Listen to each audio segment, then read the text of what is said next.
Wazazi ambao wana watoto wenye mahitaji maalum na wale ambao wako kwenye mazingira magumu, mimi tunatoa rai kwa wazazi hao kuhakikisha kwamba wanakuja na kuleta watoto wao. Asije kumfungia mtoto ndani kwamba huyu mtoto hawezi kufanya kitu chochote.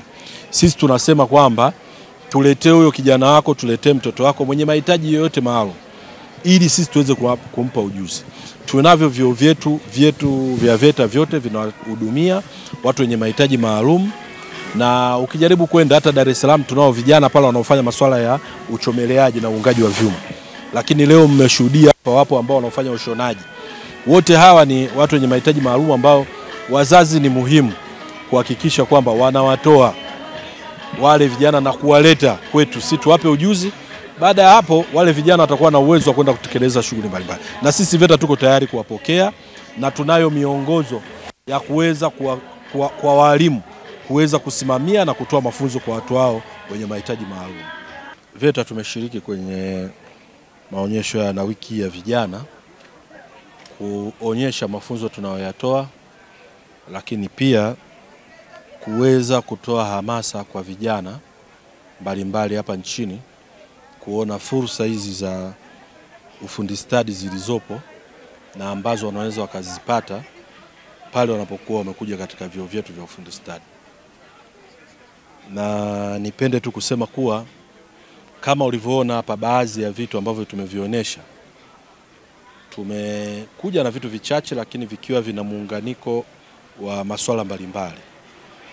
Kwanza tumeonyesha namna ambavyo tunatoa mafunzo kwa watu wenye mahitaji maalum na ujuzi ule wanaoupata, na wameweza na wenyewe pia kuonyesha ule ujuzi walioupata umewasaidiaje na unawasaidiaje pale wanapokuwa katika soko la ajira. Lakini pia tuko na wajasiriamali wengine, wakina mama ambao wanafanya shughuli mbalimbali za ujasiriamali ambao walikuja kwetu, tumewapa mafunzo ya ujasiriamali lakini na kuwaongezea ule ujuzi waliokuwa nao ili kuwawezesha kufanya shughuli zao vizuri.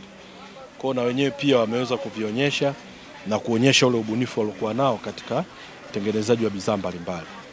Lakini sambamba na hilo, wapo walimu na wanafunzi, wakufunzi wetu na wanafunzi ambao wanaonyesha mafunzo wanayoyatoa na namna ambavyo wanafunzi wanakuwa na uwezo wa kutumia yale mafunzo wanayoyapata kuweza kufanya vitu mbalimbali na kuonyesha bunifu zao mbalimbali. Lakini pia na sisi kuonyesha bunifu ambazo tunazifanya kwa ajili ya kutatua changamoto za masuala mbalimbali. VETA tunajitofautisha vipi na vyuo vya ufundi? Cha kwanza, kutofauti na vyuo vingine vya ufundi si mkubwa sana, lakini unategemea pia na usimamizi wa utoaji wa mafunzo. Na kwetu sisi VETA, cha kwanza sisi ndo tunaotengeneza mitaala ya utoaji wa mafunzo ya ufundi stadi hapa nchini. Kwa vyuo vyote vya ufundi stadi hapa nchini vinategemea mitaala ambayo sisi kama VETA tunaitengeneza. Baada ya hapo tunampelekea mrekebu anaitwa NACTVET kwa ajili ya kuipitia na kuidhinisha sasa kwa ajili ya kwenda kutumika. Kwa sisi tunahakikisha kwamba ule ubora wa mafunzo unatolewa. Lakini kwetu sisi utofauti unakuja kwa sababu sisi utoaji wetu wa mafunzo ya ufundi stadi gharama kubwa inatolewa na serikali. Serikali ndio inayochukua gharama zote za mwanafunzi. Mwanafunzi analipa gharama kidogo kama nilivyosema 60,000 kwa yule anayesoma kutwa na 120,000 yule anayesoma boarding.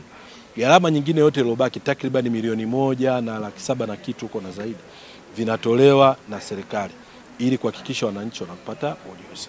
Lakini pia ukijaribu pia kutazama miundombinu, sisi tuna miundombinu ambayo serikali imeweka miundombinu ya kisasa kuanzia kwenye majengo pamoja na vifaa vya utoaji wa mafunzo ambao vinapelekea sasa mafunzo yetu yaweze kuwa na ubora lakini yanayoendana na mahitaji ya soko la ajira.